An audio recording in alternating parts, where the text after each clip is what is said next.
Nakita nyo. So, durog. Durog. Aray mo. Alright, magandang araw mga bossing. Muli ito Arman. Dito sa Moto House, nagbabalik sa isa na naman pong schedule natin. So, yan, Max version 2. Yan. So, dumayo pa sa atin from Malabon, si Paps. Shoutout kay bossing. So, customer na natin kasi yung utol mo to. Tama. Yan. So, shoutout din kay... Ayan. So, thank you kasi na-recommend sa atin ng customer natin yung kanyang kuya, kapatid. Yan. So, dito sa atin sa Moto House. So, from Malabon. So galing si Sir ng Malabon, papunta ng Makati kanina. Natid yung kanyang asawa. Tapos diretso na ng Antipolo. So ito mga boss, mga master, so check natin kasi may issue nga daw tong unit niya. So pakinggan natin kung ano yung tunog ng makina, kung ano yung issue. Aray ko. Aray. I-rev natin ang bahagya.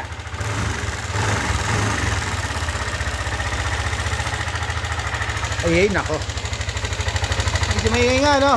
Makalasing talaga. Kabilang side. Ito naman. Okay, yun, maingay nga. Positive. Positive. Patayin na natin mga master. Okay, so yun yung issue ng unit ni bossing. So maingay talaga, makalansing. Ayan. So mas maingay daw nga yan pag unang start eh.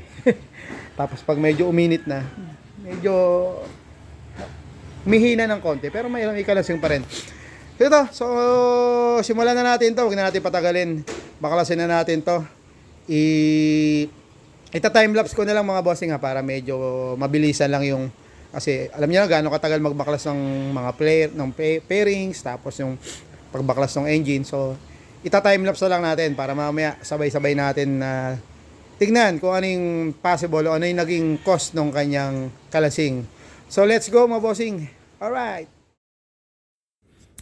And yun, so ito na nga mga lodi. So sinisimulan na natin baklasin yung mga kaha. So alam niyo naman pag NMAX, maraming baklasan talaga to. Yan. So tiyaga-tiyaga lang. Medyo marami lang bolt talaga pag mga Yamaha. Yan. So nasa kabilang side pa ako niyan. So mamaya dito na ako sa kabila. Ayan na. So to, binabaklas ko na rin yung mga parts ng pairings, yung footboard. Ayan. And then pagkatapos natin yung baklasin yung mga kaha. Sa ano naman tayo? Sa engine naman tayo. Pero dito medyo nahirapan ako tanggalin yung bolt ng seat ng upuan. So may kalawang na kasi. So nag-decide kami na wag na lang tanggalin.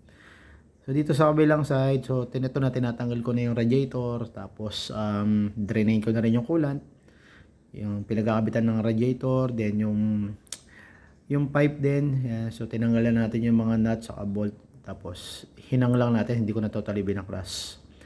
So ito sa part na to, tinatanggal ko naman yung throttle body at yung mga ibang parts, yung injector, naalis na rin natin, tapos yung BBA. Tapos yung mga yung nut ng yung bolt ng gas tank, ayan, so tinatanggal na natin. Tapos ayan, hinugot, paunti-unti nahugot na. So yun. Pagkatapos natin tanggalin yung gas tank, next natin yung mga iba pang parts dito sa head. Ayan, yung mga ibang may mga bracket, so alisin natin. Tapos ang next natin dito yung kabila. Ito naman yung water pump naman. So drainer natin yung coolant, tapos tinanggal natin yung mga bolt. Alright, so malapit na, kunti na lang itong mga lodi, mababakasan natin. So bumalik ako sa kabilang side. Ito naman, inuunti ko nang tanggalin yung mga bolt sa ito sa may cover, cylinder head cover. So 4 na peraso lang naman yung bolt niyan. Yan. So pag natanggal natin yung mga bolt, so madali lang alisin yan eh. So ayan, katulad yan, tanggal ko na. Sinusunod ko na at tatanggalin ko na yung cylinder head. So bago yun, luwagan muna natin yung yung bolt ng camshaft bago natin tanggalin yung mga bolt and nuts ng cylinder head. So ilang peraso lang naman yun. Apat na nut, 2 bolt na mahaba. Ayan, so nakita nyo, tinanggal ko na yung cylinder head. So ito nakabaklas na. Ayan, so disassemble lang natin, tanggalin natin lahat yung mga parts. Yung rocker arm, yung camshaft. Ayan. para ma-check natin kung ano yung naging cause o anong dahilan ng issue ng ingay. Yan, so yun nga mga bossing. So ito na, nabaklas na natin. So nakita nyo naman yung pagbabaklas natin dito. Ito lang, di ko natanggal kasi yung ano niya, yung, tiga, buksan natin. Hindi ko na natanggal gawa nung, yan, kita nyo, kalawangers. Kaya di ko natanggal yung upuan. Pero dapat yung tinatanggal ko rin, kasama yan. So ganun tayo magbaklas dito mga boss, mga master. So hindi natin sino-shortcut. Ayan, so sa mga katulad siguro kung napapansin nyo sa mga ibang nagbablog, lalo na yung mga nagmo-modify. Ayan, so hindi na natin natanggal yung ano, yung U-box, tapos yung ganun, ewan ko, para daw siguro mabilisan na yung trabaho dahil wala nang baklasan. Pero dito sa atin binabaklas natin, nakita nyo naman lahat. Ayan. Ayan. So yung pa, hindi ko pa nababaklas yun, pero sasabay natin yan. Kasama yan, yung cylinder block tsaka yung piston. Babaklasin natin kasi lilinisin din natin yan.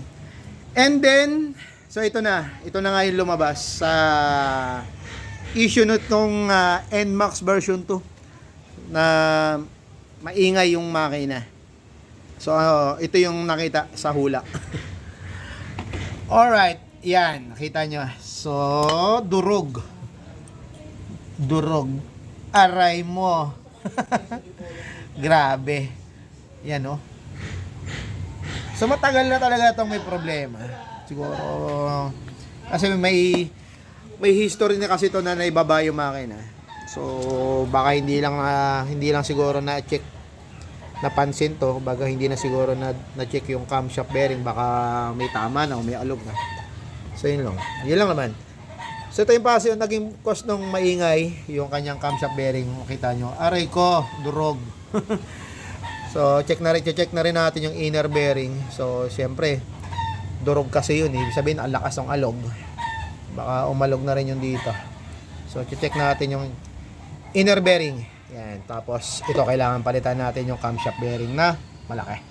Alright, okay. So nakita natin yung issue, yung problema. So ang gagawin na lang natin dito ay papalitan natin ng, siyempre, ng brand yung bearing na Yamaha. Kung may makuha tayo Yamaha na genuine, okay? Tapos mamaya sabay natin paanda rin natin, sabay-sabay natin pakinggan natin kung yun lang ba talaga yung naging cause ng ingay, yung camshaft bearing ba, o may iba pang dahilan ng ingay. So sana wala lang ingay mamaya pag mapandar natin. So hindi ko na mapapakita sa inyo yung pag-assemble kasi ano naman yan alam nyo na yan, assemble lang. Hindi natin kailangan ipakita siguro kasi hindi naman tutorial ng DIY ng how to remove and how to install. So ang ano lang natin dito para makita natin kung ano yung possible na dahilan, kung ano yung mga nagiging cause ng mga ingay. So ito mga bossing, buuin ko lang, palitan ko lang ng pyesa, tapos buuin ko, tapos panda rin natin. So ito na, let's go. And that's it. So nabuo na natin, napalitan na natin ng bagong bearing. So yung kinabit namin ay ito, genuine bearing ng Yamaha. So nagpalit rin kami ng gasket. Tapos mga o-ring sa water, sa radiator hose. Tapos isa may thermostat, tapos yun sa kabila sa may water pump. Ito na yung kinalabasan ng ating ginawa, mga master. Tingnan natin, pakinggan natin kung goods na ba. O baka may humabol pang kakaibang tunog. Sana wala na. Alright. Okay. May itong yung cellphone holder. Alright, so ito. It's na, okay na? Ang tahimik naman, sir, no? Okay na, tahimik. Ano, sir? Sa palagay mo, sir, tahimik na? Tahimik na, hindi tulad kanina kuliglig. Okay, ito na lang, okay na daw. Sabi ni sir, ha? Si sir na nagsabi, ha? Baka may mag-comment na naman yan. Maingay pa rin, boss, ha? Siyempre, iba yun, no? Mag-e-bike para hindi. Pakinggan natin muna yung tunog nito. Kanina, bago natin simulan.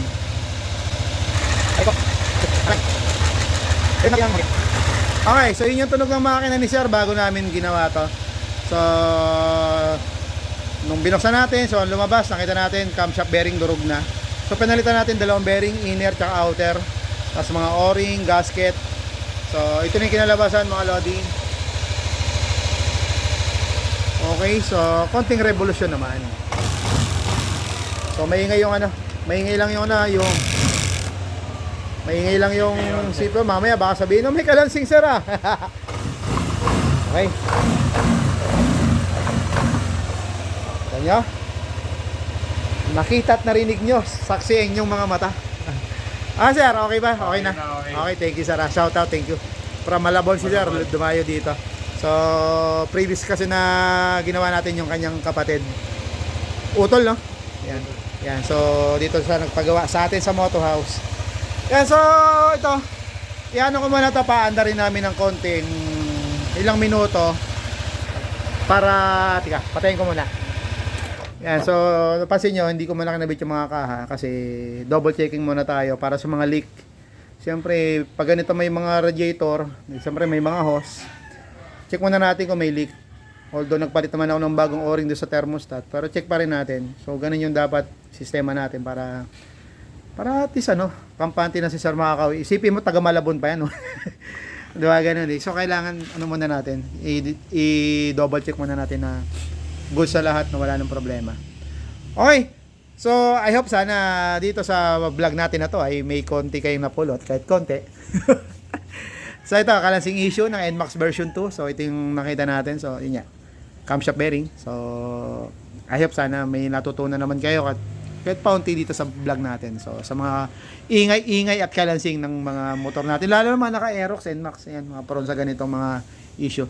Yan muli, shoutout kay Bossing, thank you. Sir, salamat sa pagdali dito sa atin sa Moto House. Baka may gusto ka, shoutout mo na. Shoutout sa okay, hindi na Hindi na daw. Shoutout daw kay Mrs. na hindi na nasundo. Yun lang. So, receive sa atin lahat mga bossing. Ito sa Doc Armo sa Moto House. God bless. Bye-bye.